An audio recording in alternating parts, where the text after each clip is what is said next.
one pride. It's the Lions Squad, sponsored by Game Time. Everything Detroit Lions every week. Breaking down all the big hits and game-changing plays from the Motor City. Way only the Locked On Podcast Network can. From the roar of the Lions to the next great chapter, the Lions Squad Show starts now. And here we go. Welcome in. Welcome one. Welcome all. It is the Locked On Lions Squad Show, your post-game destination. And woof, hopefully they get better from here. First preseason game in the books. The Locked On Lions Squad Show is all part of the Locked On Podcast Network. Your team each and every day. Of course, free and available wherever you get your podcasts and on YouTube. Hey, for this first episode, let's get to know the squad. You know me from last year on the Locked On POSTCASTS. I am Jake Riepma, formerly with 97.1 The Ticket, the Lions flagship station. Now with Locked On Detroit as POSTCAST host with our Locked On Tigers, POSTCAST Pistons, and Lions. And without further ado, you recognize her from the FanDuel Sports Network. Happy to kick it over to Natalie Kerwin. How the hell are you? What an introduction, guys. I am so pumped, Locked On Lions, to be a part of this. You have no idea. For those of you who don't know me, quick introduction. I am a sideline reporter with FanDuel Sports Network in Detroit, as Jake just said. I mainly cover the Detroit Pistons. I've been with them for 3.5 years now, and I'm a Motor City girl at heart. I grew up here. I love it, so that means I love the Lions too. I'm a fan, and I'm ready to get this thing going. So let's pass it over to Bradford. You're the next part of the squad. Let's keep it rolling. How about that? Let's go. Let's see. A little bit about me. Born, raised Southern Louisiana. Born and bred. But have spent 15 years up here in the great state of Michigan. Living up here, living the dream. Happy to be a part of it. Former coach, former player. Yeah, there we go. Okay. Come on. I was going to say, there's way more to the resume. No. Played with the Lions, coached for the Lions, spent, 22 plus years in the NFL, so I'd like to think I know a little bit about the game, just a hair, but I've been around a little bit of ball and look forward to speaking with y'all about the game tonight. Hell yeah, absolutely love it. And I'm glad you finally added that at the end, Bradford, our resident former NFL player on the Lions Squad Show, here to bring some credibility. You know me, I'll be obnoxious and scream into the microphone, and that you're going to steer the ship and keep us all level-headed. And I think collectively it's going to be one whale of a show. So here's how it's going to work. We'll have post-game reactions after every preseason and regular season game. And then once the regular season starts, we'll have an additional episode each week. So just more Locked On Lions coverage. And of course, it's a compliment to the one and only Matt Derry on the Daily Show of Locked On Lions. So my friendly reminder, it would not be a show if we didn't remind you to like and subscribe. Doesn't cost you anything. And of course, it's all for more Lions content. On today's show, hey, we got to react and try to provide some type of analysis of what we just witnessed in the Lions' losing effort in the opening preseason game at the Hall of Fame Stadium. We'll have some good, bad, and ugly. And how about some of the new rules? We'll break those down as well. And I know Bradford, who we were teasing earlier about all the experience he has and wisdom, maybe some old man knowledge. We'll break it down for us on that true line measurement. The show needs it. And then, of course, we'll wrap it up with the rest of the preseason outlook. So, guys, comments always welcomed as well. We'll try to mix in a few of these as we go. Always invite the listeners at home to participate. Let your voice be heard, and we'll try to get to as many comments as possible. But I want to begin with both of you guys. Everything we were texting about during the game in our Locked On Lions Squad group chat, it was blowing up, and not for the right reasons. What the hell? How about the way that game started? Bradford, I'll start with you, a special teams guy. You opened the game with a fumble. I mean, is there anything more Lions than having a linebacker return the opening kickoff? That sticks with Dan's MO, right? He likes to change things up. He likes to get the guys a little fired up, likes them to look forward to a good thing possibly happening. I mean, I can go all the way back to 2017, whenever we had Taysom Hill run down on kickoff versus Carolina. and making the tackle and blowing the wedge up. And that's a quarterback. And now you're getting a linebacker. And Dan was on that staff, and we were able to get exposed to that type of thinking outside the box. And you never know. I mean, he touched the leather the next time. He did well. So it's a possibility. Can he do it? He's shown he can, but, will he do it in the regular season? Highly unlikely. Yeah, So. we know to expect the unexpected with Dan Campbell, and that I turn to you. I mean, it's kind of crazy to think that maybe in some sense I was trying to be the voice of reason, which if anybody knows me, that's just a scary thought. But I go back again to our Locked On Lions group chat, and you're freaking out a little bit. Calm down. It's just the preseason. That it's going to be all right. I promise. I know, but it's hard, guys, right? We're so hyped after what this season was last year for this team, even the year before. There's just been so much positivity, and this has got to be the year. Even with all the coaching changes, this group is still super solid. They drafted well. It's like, okay, whether it's a preseason game or not, I think you still feel like this team has to come out and dominate. So we'll, of course, break it all down. But I think what we saw tonight, it's hard to separate feeling like, okay, it's just a preseason game versus this is not the team that we're going to see come 5 or 6 weeks from now. But yes, the group chat was blowing up, not in great ways, but it's okay. I think it was a lot of nerves, a lot of jitters. No starters were out there. And it's really a time to look at individuals and see how the rookies can shine. And we saw a lot of that tonight. So there were some positive things, Jake. I'm not all down to the dumps, but we'll be okay. I love it. I promise we'll mix in some of the best preseason cliches, which I start with. It's our preseason too. So everybody in the comments, just remember that, we're working on this as well. And, come that regular season opener against Green Bay, we'll be locked and loaded and ready to go. But want to get both of your opinions and just overall analysis on the quarterback play, because I think in a lot of ways, when you start to look at the individual position battles, and Nat, you made a good point that the preseason is all about some of those individual position battles. And obviously Jared Goff, the face of the franchise, the resurrection he's experienced in Detroit. And if you watched, quarterback on Netflix and Hard Knocks a couple of years, I mean, you just can't help but root for the guy. And he's the heart and soul of this team, represents everything that's about the Detroit Lions. But somebody's got to be the backup quarterback. And Bradford, I'll kick it to you.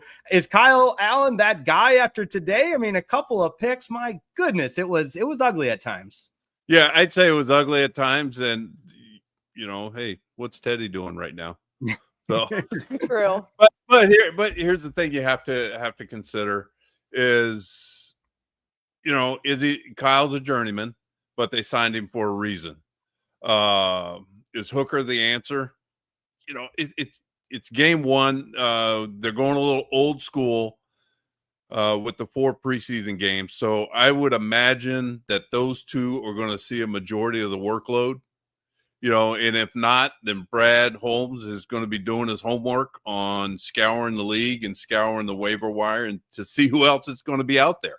That's going to be the key. And that's where Brad and the entire scouting staff is going to be making their money.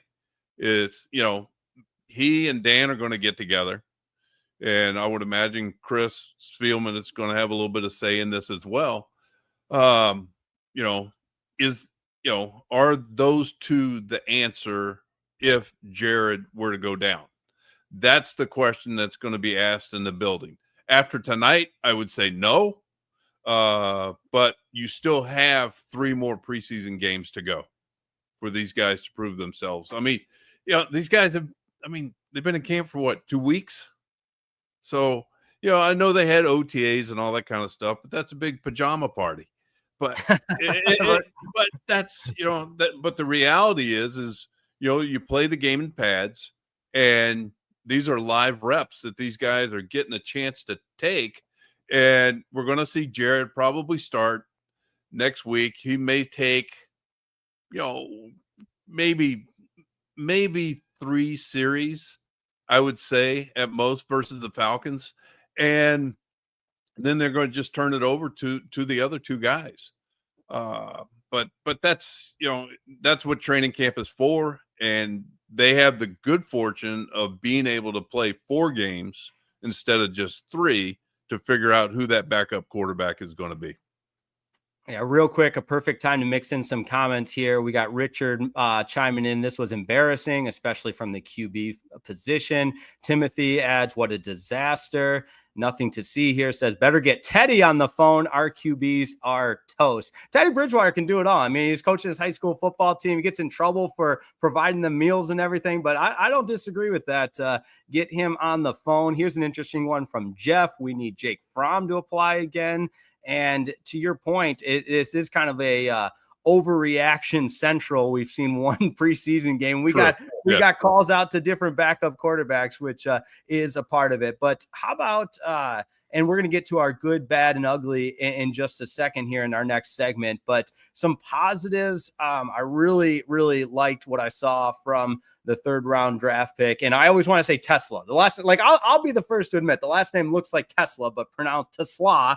And you got to give the guy some love from Hudsonville, Michigan, a D2 athlete at Hillsdale College, which the broadcast did not mention, by the way. And as a former D2 athlete myself, I was appalled by that. The guy lived and breathed D2 football before he made it big at Arkansas. But what an exciting player he seems to be. And a little bit of a curveball pick at that particular time in the draft. But Nat, what do you think of Isaac TeSlaa and his ability to really make plays, and seemingly the only positive from the offense tonight? Well, I say give this man a Tesla endorsement deal already. If that isn't the smartest thing you could do with the newbie, I don't know what is. But I mean, what you can see from him tonight, I know we're not getting into it yet as far as the good, the bad, and the ugly, but I am automatically already putting him in. Whoops. There we go. You know what? It's okay. First podcast. Headphones. Hey, it's our preseason too.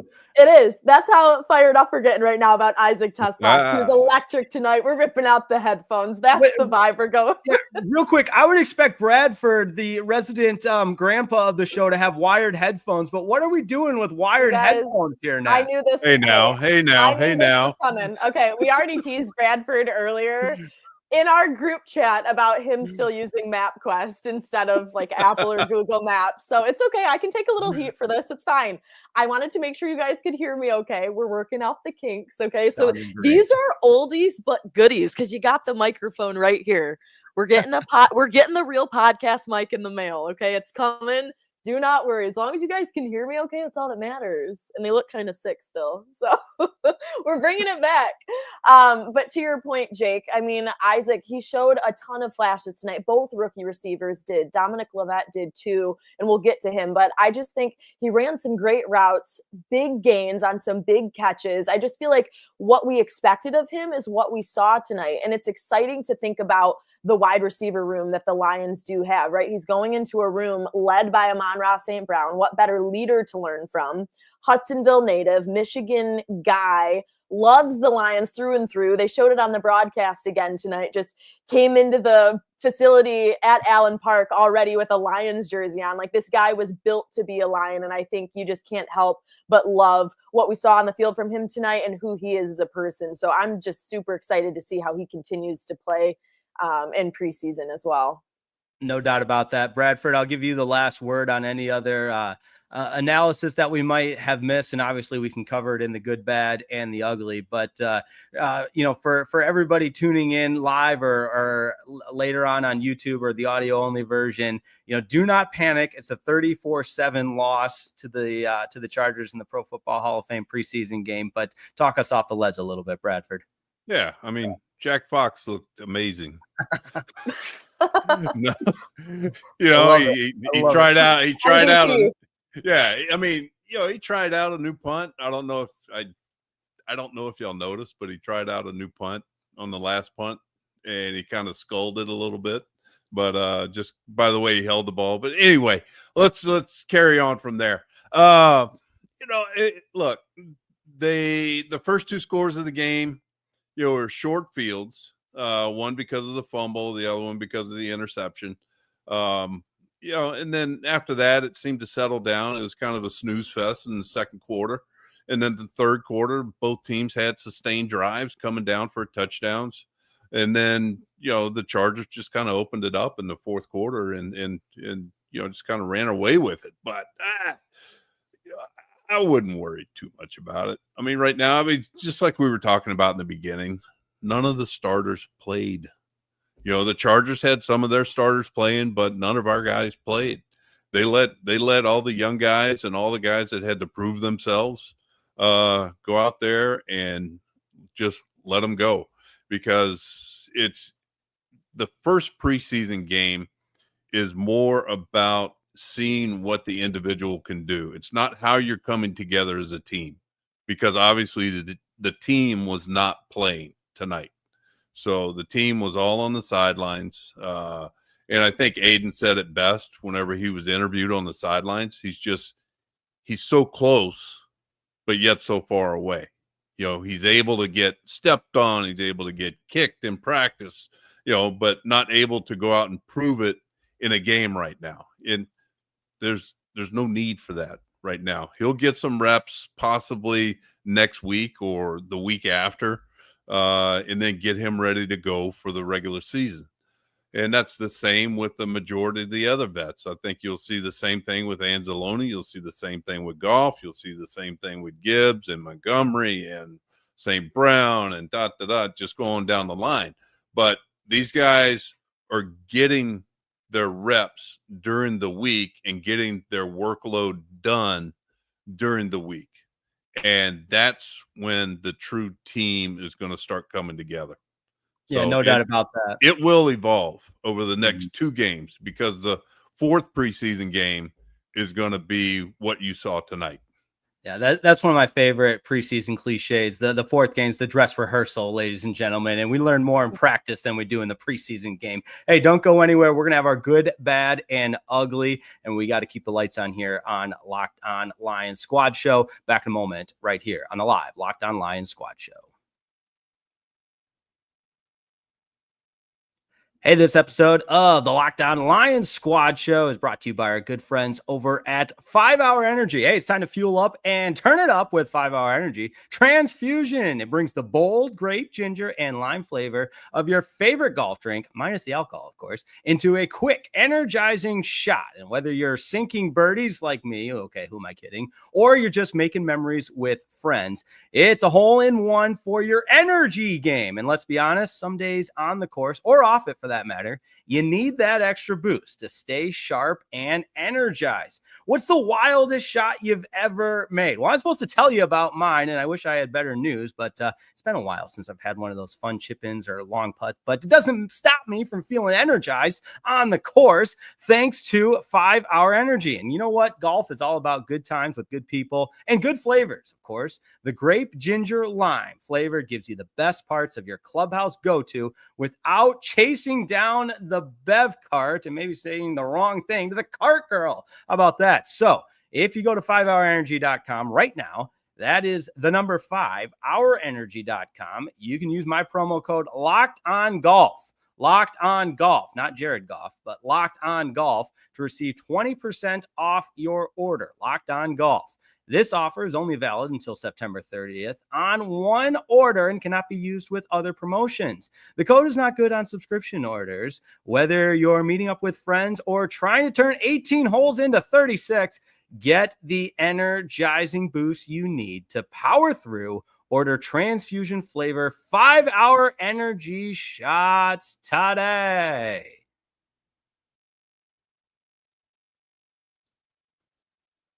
We back right here on a live Locked On Tigers postcast, recapping that miserable preseason game. My goodness, 34-7, the final in that. But now it's time for good, bad, and ugly. And unfortunately, there's probably more ugly than good. Who wants to start on this one? Because got a lot of opportunities to pick some of the ugly with the turnovers, some of the bad. Do we want to start with good, guys? Help me out here. Do we start with bad and lead to the good? Do we end on a positive note? So yeah, I like that. Start with the tough stuff. Yeah. Let's get it out of the way. Some of the bad. Okay. For me, I mean, obviously the turnovers.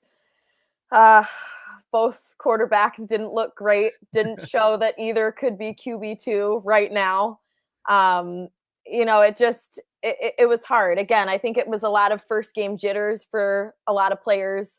I think the guys that we needed to see positivity from and some of those rookies did show that. But again, I just think some of the miscues and some of the just simple errors are standing out to me. I mean, there's nothing more preseason than a fumble on the first drive, and that still sticks with me too. It felt like the game started off on a bad note, and it just kind of went down from there. So I would just say both quarterbacks were maybe the main one, and just some of the simple mistakes from guys that we weren't expecting. Yeah, I would say, golly, it's just, there were some penalties called. You're going to have those every game, but just the pre-snap penalties, the stuff that could be avoided, just the lining up offsides, just a couple of things like that. And I call them drive extenders for the opponent. The good thing about it, no personal fouls, no nothing like that. But also, it's what was their goal? What were their keys to victory? That I'm not sure. And, another one of the things that we need to talk about as well is that this was John Morton's first game to call the offensive plays. Was it the plays or was it the execution? I would boil it down to a little bit I'd say a majority of it had to do with execution. And I know they asked Goff before the game, how's everything going without Ben Johnson being here? And he said, everything's going great. We just have to meld a little bit more together. So if your leader is comfortable with, the guy that's calling the plays, then hey, so be it. The only difference that I see is that John is calling them up in the booth and Ben called them down on the field. And having experienced both, it's very sterile up in the booth. You can hear the crowd noise and all that kind of stuff, but just the emotion and the flow of the game is just a heck of a lot different than being up in the booth and down on the field. And you just and I can see where you can get a feel for the game and just knowing when to call that. And they're not going to show it in the preseason, any trick plays or anything like that. Other stuff that was the ugly, you talk about just, all right, let's talk about one of the special teams, talking about the lost or the muffed fumble down at the 10-yard line. That's ugly. Can't have it. That kid's there to win a job. Did he do any favors for himself? No, he didn't. What else can he do? We'll see. I think they brought him in to return punts. Doesn't bode too well right now. Yeah, Jacoby Keeney James on the fumble there, and you feel for the kid because, to your point, I mean that's what he's brought to do. And Bradford, I'm going to be doing this throughout the preseason, of course, the regular season, every show, and you're going to get sick of it. But you're just going to have to deal with it. Okay. I'm going to say, tell us something from a coach's perspective that just, quite frankly, neither Natalie nor I can bring to the table that you would take away from this game. As maybe it's not as cliche as what would you tell the Lions after today's game, but things that stood out from you and the insight of the difference of calling a game from the press box versus the sidelines. I mean, that's the type of gold we're looking for you, man, from you. Yeah. That stuff's awesome. And I think, to be transparent, like we love hearing stuff like that. Cause I can't fathom what that's like in an NFL setting. And so to have that insight, what to you, and it's only one game, of course, but from, something of your observation like that. Yeah, no, look, I can tell you right now that these guys went in here with keys to victory, and there's keys to victory for offense, keys to victory for defense, and keys to victory for special teams. And there's probably 3 for each. Did they achieve them? Do I know what they are? I couldn't tell you. I don't know. But there's going to be a lot of individual self-reflection on the bus ride home. I would assume that they rode the bus to Canton. I mean, it's about a 3-hour drive to Allen Park. So, maybe not. I don't know. But anyway, there's going to be a lot of self-reflection on the plane or bus ride home. And it has to come from within the individual more than just from Dan, because Dan's going to get in front of the team and he's going to get them fired up and he's going to speak the truth. And he's going to tell them like it is, like he sees it in the way he wants it. And he has molded this team over the last, 4, 5 years now. He has molded this team to be an uber aggressive team that takes chances and more times than not comes out on top because he believes in them. Now, preseason game 1, let's see how much improvement there's going to be to preseason game 2. That's what I am going. This sets a bar for the kids that played. Not for the guys that didn't play, but for the players that played. This sets the bar from them.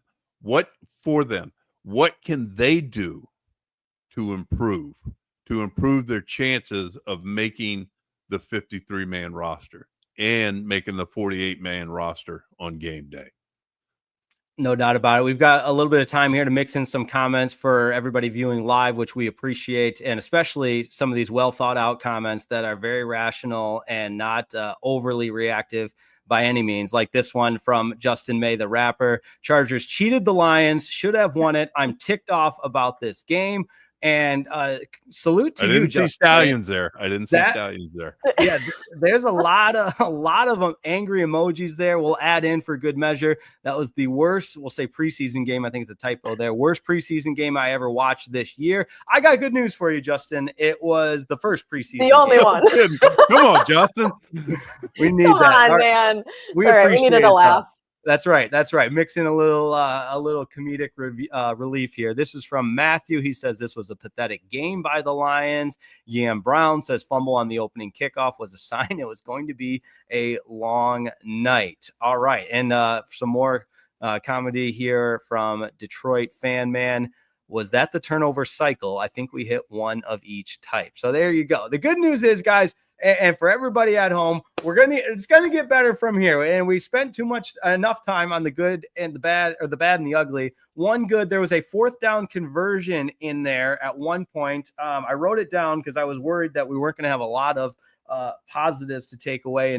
And Nat, you kept it positive. We'll end with a positive. The 4th down pass to I believe it was Dominic Lovett. I could be wrong. And also, I think Craig Reynolds. There's something nice about seeing a familiar face out there that played meaningful snaps, and I think he's one of those guys that's been around long enough that has a keen understanding of his role and is comfortable with that. But that's not to say he might not find himself out there in some pivotal plays like he has throughout the course of the last couple of years. But I like seeing, just from a visual standpoint, I don't know what it is. I like seeing Craig Reynolds out there. Okay, I know him, and it doesn't look like he's lost a beat by any means.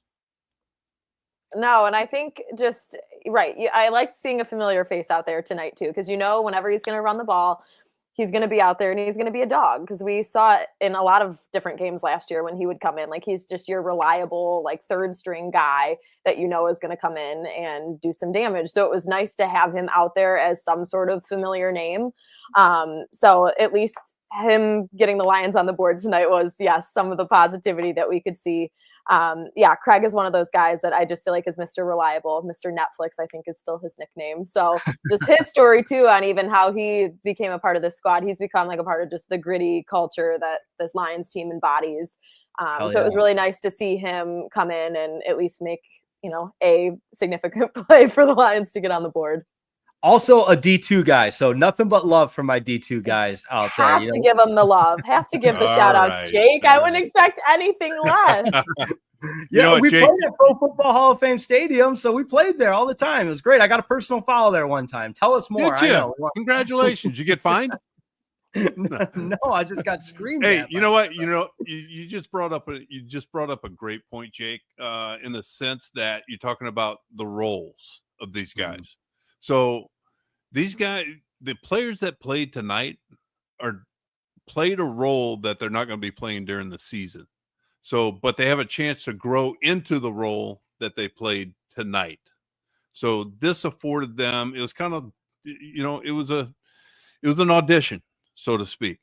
But, some guys, if you turn the film on after you let it simmer for a couple of hours, when you turn the film on and watch these guys play, that's what you truly have to look for. You have to look for traits that these guys have shown during practice and traits that they are showing during the game. Can these guys improve? Can they play more than one position?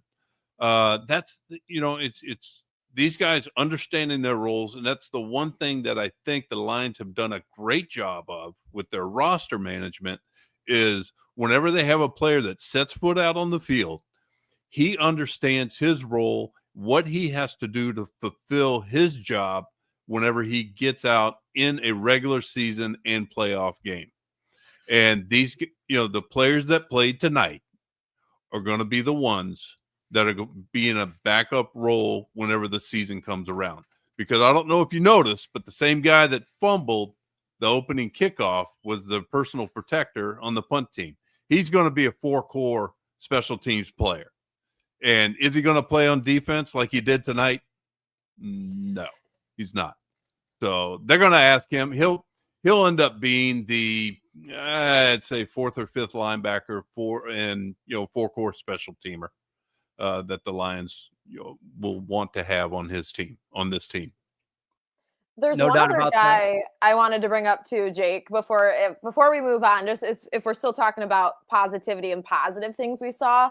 I just want to get your guys' perspectives on this too. And sorry if I stole your thunder there, Jake, but Rock Yassin, you guys, I thought he looked really solid tonight. A veteran guy that was brought in. He looked solid in run support. And I just feel like in that DB room, he could bring some great value. Maybe from your perspective, Bradford, like what does a guy like that bring to this Lions team? What can he bring from what you saw from him tonight? I mean, you saw the play down near the goal line whenever he came up and filled the play off the edge. I mean, he rocked that running back, a yard or two whenever he was trying to break it across the goal line. And he said, you know what, I'm not having any of that. And he knocked him probably at the 2, knocked him all the way back. He stepped out of bounds at the 3. Just that, like you said earlier, Nat, just that dog mentality. That's what you want. You want a little grit. You want those players to show that. And he's going to be one that's going to fill in whenever a guy needs a breather on the back end, and he'll come in and he'll do a fine job. That's the reason they brought him in. Yeah, and that tackle, the timing of the broadcast was hilarious because they're just raving about Omarion Hampton and how great of a running back he is, and he gets a glimmer of daylight, and it was such a great open field tackle on a pivotal play. So great call, Nat, and that is a definite positive. And I always find it hilarious when there's some comedy in the broadcast where we're raving about one guy and then all of a sudden he just gets stopped in his tracks. So good stuff there. Great way to end it. And we're going to switch gears here in a second and talk about some of those new rules. Do we like them? Do we hate them? We'll discuss all that and more, but we'll keep the lights on here on a live Locked On Lions Squad show. Don't go anywhere. Back in just a moment. Hey, today's episode of the Locked On Lions Squad show is brought to you by our good friends at Monarch Money. Do you ever wish managing your money felt a little bit easier? Well, with Monarch Money, it can. Whether you're growing your savings or planning a big purchase, Monarch puts you in the driver's seat. It's like having your own personal CFO, giving you full visibility and control over your finances. What a concept. Monarch Money, it's more than a budgeting app. It's a complete financial command center where you can track all your accounts, investments, and spending all in one place. So in addition to managing your money, you're also building your wealth. And who doesn't want to do that? And do you like having everything all in one app? Of course you do. It makes managing your money that much easier and makes it more of a day-to-day process rather than a chore. If you share your finances with someone, well, Monarch Money has an easy collaboration tool to help you stay on the same page. And that's so important in a healthy relationship. Of course it is. Take it from me. I got all the answers, people. Take control of your finances today with Monarch Money. Use that code LOCKEDONNFL at monarchmoney.com for 50% off your first year. That's monarchmoney.com, code LOCKEDONNFL for half off your first year when you use that code LOCKEDONNFL. All right, we've got some new rules to go over, and some of them we love, some of them maybe not so much. And in the midst of self-producing, if you're watching on YouTube, we did a little switcheroo there. It's like the I see that. Yeah, it's like the card game. For anybody listening on the audio-only version, don't just disregard this. In fact, you can Was it Find the Queen? Yeah, there's like the, Natalie, you know what I'm talking about, the big card game on the Jumbotron with the batting helmet. Yes, of course. Yeah. I'm always following along with that. I'm not going to lie. Yeah. I get really invested. Yeah, just making sure we're all still awake at home. What are we at? 11:35 on a live Locked On Lions squad postcast here on the Eastern time zone. But the new rules in effect, Bradford, I want to start with you on the special team side of things, because I think you've forgotten more about special teams than I know, and a lot of us do. So break it down for us a little bit on some of the adjustments. And I know with it being the preseason, we didn't really see much tonight. Guys are kind of keeping it close to the vest, but your overall thoughts on what we potentially could see in the regular season from a special teams perspective. I think what you're going to see is you're going to see a lot more kickoff returns just because of the starting yard line being at the 35-yard line if they kick the ball into the end zone. Based off of my past experience, especially this last season with the UFL, you saw it. They moved the starting yard line up to the 35-yard line if the kickers did kick it into the end zone. But if they do kick it into the landing zone, which is from the goal line to the 20-yard line, then it bounces into the end zone, the starting field position is now the 20. But you're able to obviously catch and return and try to get as much as you can. And what I kind of observed, I don't know the official stats from the UFL, but I would say that they generally starting field position was around the 27, 28 yard line. So you're talking about a 7 to 8 yard difference from the 35 to the 28, 27 yard line. So that you're going to see an uptick in kickoff returns than what we've seen in the past. And then as far as formation for the kickoff return, you're able to have 3 individuals off of the 35-yard line and in front of the 30-yard line instead of the 2 individuals that could be off of the 35 and in front of the 30-yard line. It's that frees up your chess pieces to kind of move, give you a little bit better angles. And I would also expect more junk kicks from the kickers, meaning more knuckleballs, kind of Yogi Barrett, meaning kick it where they ain't type stuff and keep it in bounds.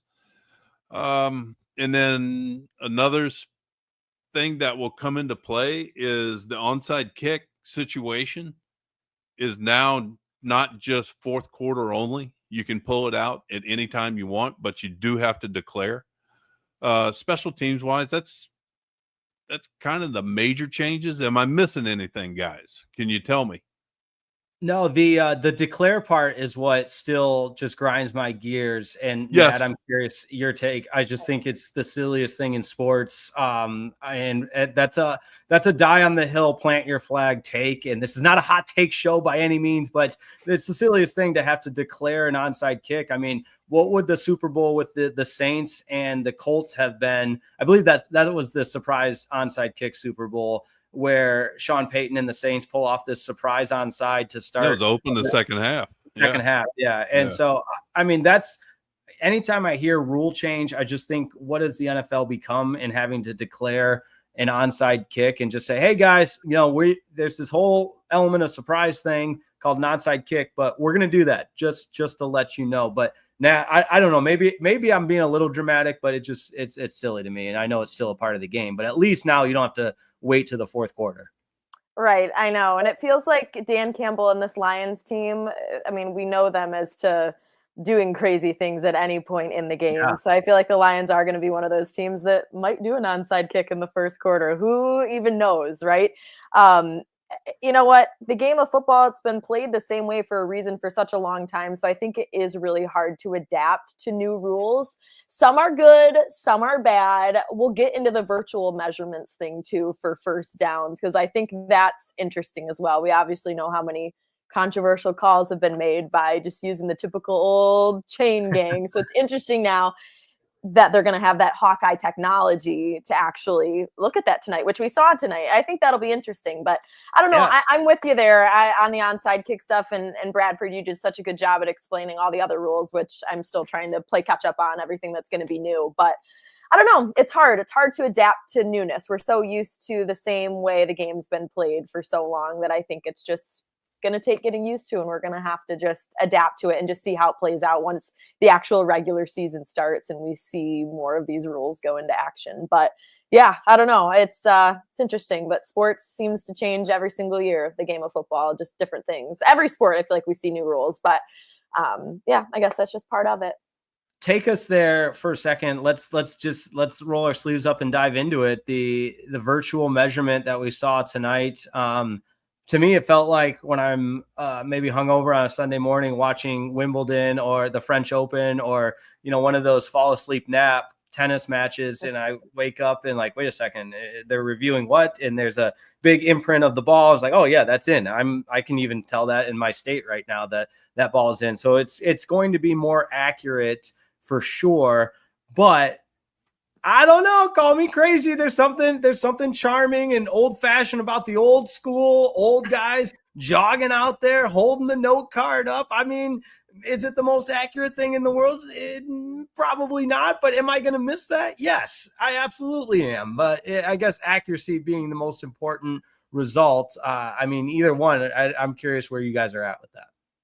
I feel like fans can't get pissed anymore, because when the chain gang would run out there, they'd be like, come on, man, that's so unfair. But now you can't argue against technology. Like, right. I feel like that's an element of the game of football. It's getting mad, right? That's every football fan ever, like screaming at the TV when the play doesn't go your way and they don't make the right call. So I feel like now you can't argue against this Hawkeye cam.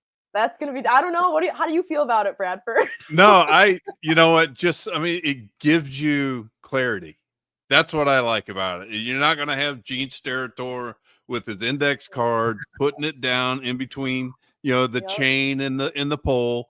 You're not going to have him doing that. It's going to be a definitive yes or no. And that's all you can ask as a coach. That's all you can ask as a player.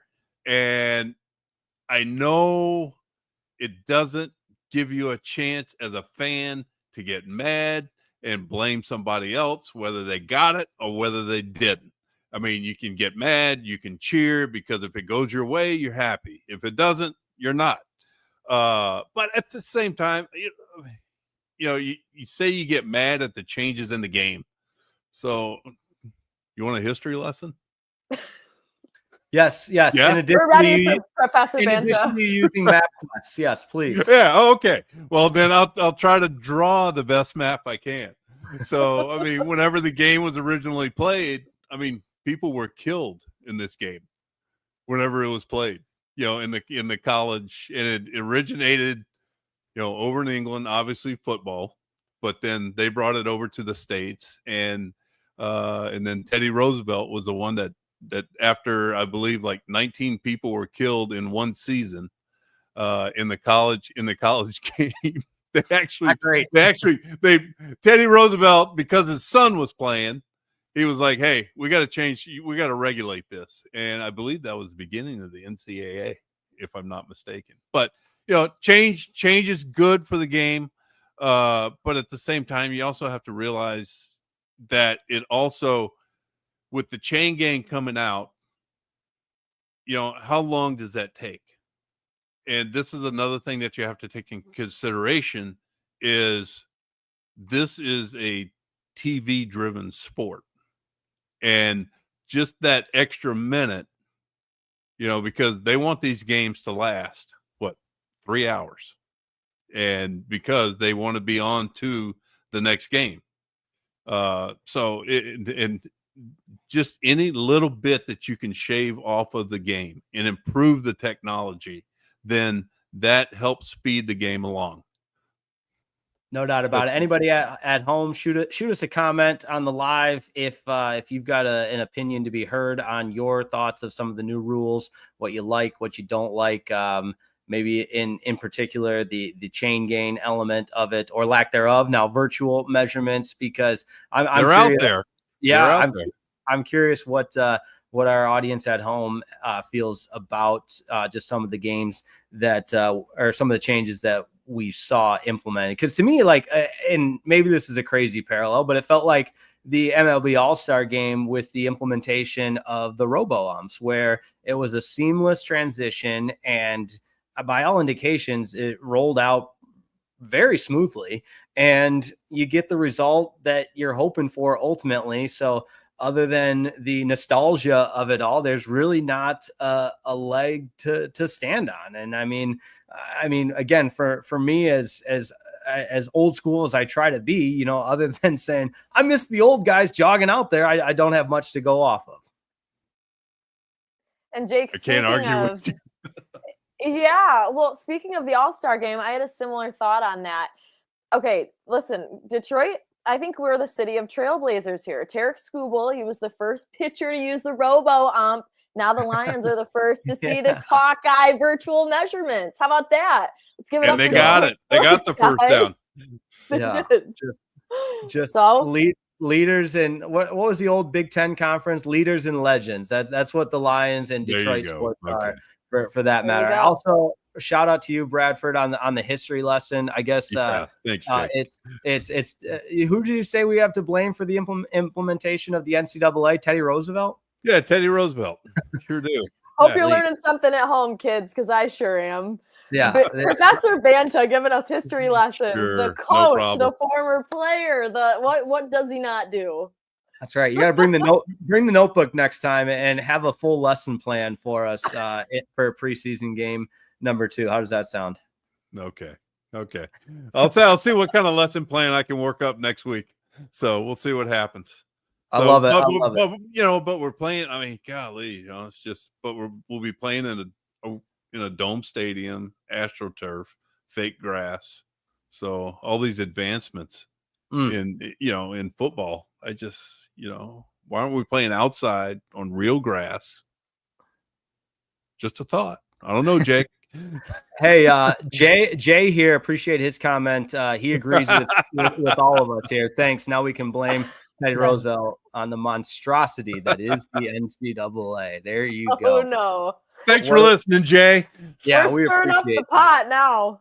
Yeah, that's right.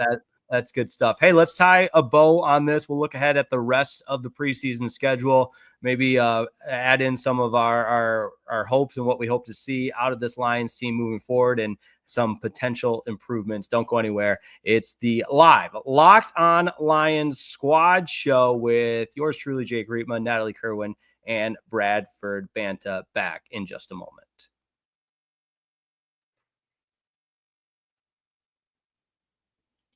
Hey, that was a quick ad break, and maybe the lights won't stay on at Locked On Lions Postcast. Just kidding, of course. Locked On Lions Squad Show. I'm going to say Postcast 100 times, but forgive me for that. So, Lions lose big to the Chargers. If you've been with us all night, or maybe you just skipped ahead to the final and best segment, now you know it was a brutal game out there in more ways than one. But the most improvement that we can expect to be made from week 1 to week 2. How about that, my friends? What do we hope to see in the second week of the preseason? I wish we had like a Hard Knocks type of season where, because I just feel so much more a part of everything going on between preseason game 1 to preseason game 2. Bradford, I think you said you were in Canton for a little bit leading up to this. Could you talk a little bit about that and what you observed? Yeah, no. So through the NFL, they offer like an extensive physical. So you try to take advantage as a former player. You go down and you take advantage, and it's offered through Tulane University and Cleveland Clinic helped out as well, and trying to take care of former players. And you go down, you get an extensive physical, but we had the good fortune to stay at the hotel where they were given the physicals, but it was also where all the Hall of Famers that come in from out of town were staying. So it gave me a chance to touch base with a lot of former teammates that up with them. But then to see everything that goes on kind of behind the scenes, and it was fun. It was good to see guys. It was good to meet some new guys. We still there? Okay. Saw a little blink. But anyway, but Canton this morning, it was ugly. It was raining. Obviously it cleared up for the game, and they put on a great event. I played in it back in, golly, I hate to date it, but 1997, I think it was, whenever I was with the Colts. We were with golly, you see, I was with the Colts. We played the Saints, and that was our 5th preseason game. And I'll be perfectly honest with you, it's not a fun game to play in.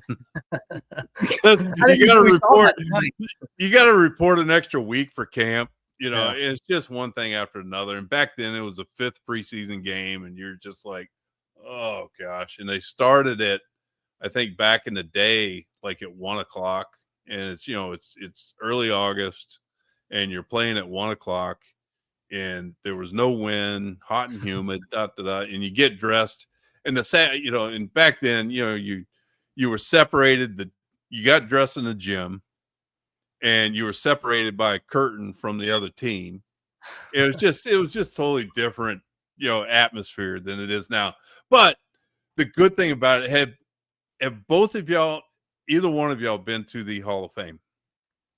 Awesome. Never. It's on Never? my list. Oh, you gotta put it on your bucket list. Okay, yeah. So I tell you, they do a fantastic job just for the history of the game and the little things that they have displayed, let alone what they have behind the scenes that may have never been shown before, but are just little artifacts of the game. And if you're a buff about the game, I think it's a must-have to go, to head down there and at least check it out. I mean, from the Detroit area, it's 3.5 hours away, and it's a fun sight to see. And then, I had the good fortune today to have a chance to meet a couple of new guys that I had never met before.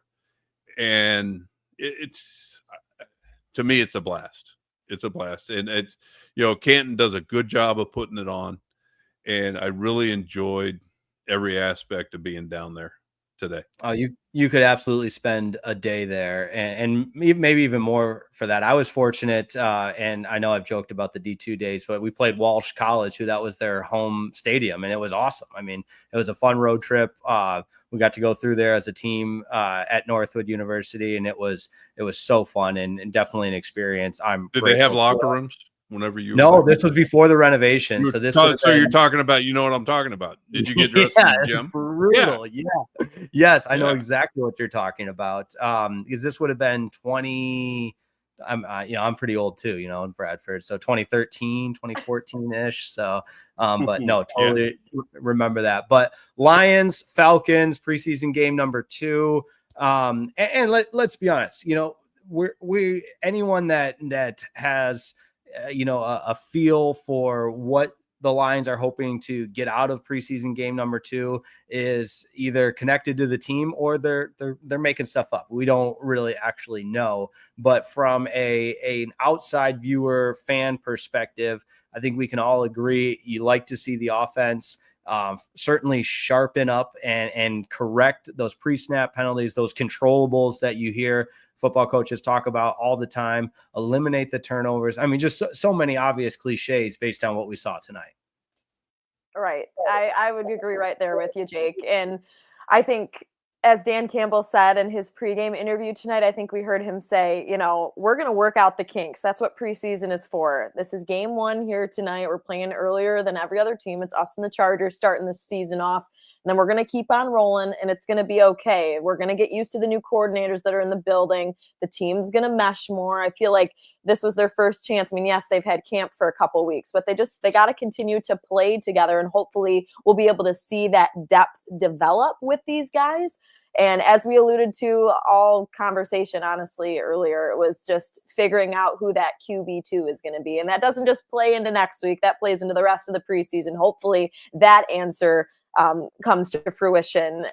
I mean, it would be nice in Atlanta, but hopefully by the end of the 4th game, we'll have a clear understanding of Kyle Allen or Hendon Hooker at that point. So I think those are the big glaring things that I would like to see going into next week, but of course beyond as well. For sure. Sorry, go ahead. No, I was just going to say, let's just talk about individual players. Let's, positive notes. Let's see, pronounced TeSlaa, correct? TeSlaa. So let's see him. I want to see him continue to grow and improve and build off of tonight's game. What do they have to smooth out? Let's break out the sandpaper here and let's kind of smooth out that stone a little bit. Obviously the quarterback play, previously mentioned by Nat, but also, special teams miscues, and then red zone offense, red zone appearances. Whenever you can always concentrate on improving certain miscues that happen and learn from stuff that happened in this game. And red zone is something that they're going to have to concentrate on and get better at. Absolutely. No doubt about that. And as we tie a bow on this one, Lions next preseason game against the Falcons on Friday, August the 8th. We'll be back with you for a Locked On Lions squad show. Then in the rest of the preseason, when the Lions return to Ford Field, or I should say open at Ford Field on August the 16th, and the final preseason game at Ford Field against the Houston Texans. And just as a reminder, as I said in the open, this is your Locked On Lions squad show with Jake Reitman, Natalie Kerwin, and Bradford Banta. Preseason, just one episode, post-game reaction. We'll go through the preseason just like the Lions, and then when the regular season starts, guys, we'll have an additional show once a week followed by the post-game show. This has been awesome. I've had a ton of fun. I appreciate everybody tuning in, and guys, I'll toss it over to you guys. Nat, you lead us off with some final thoughts.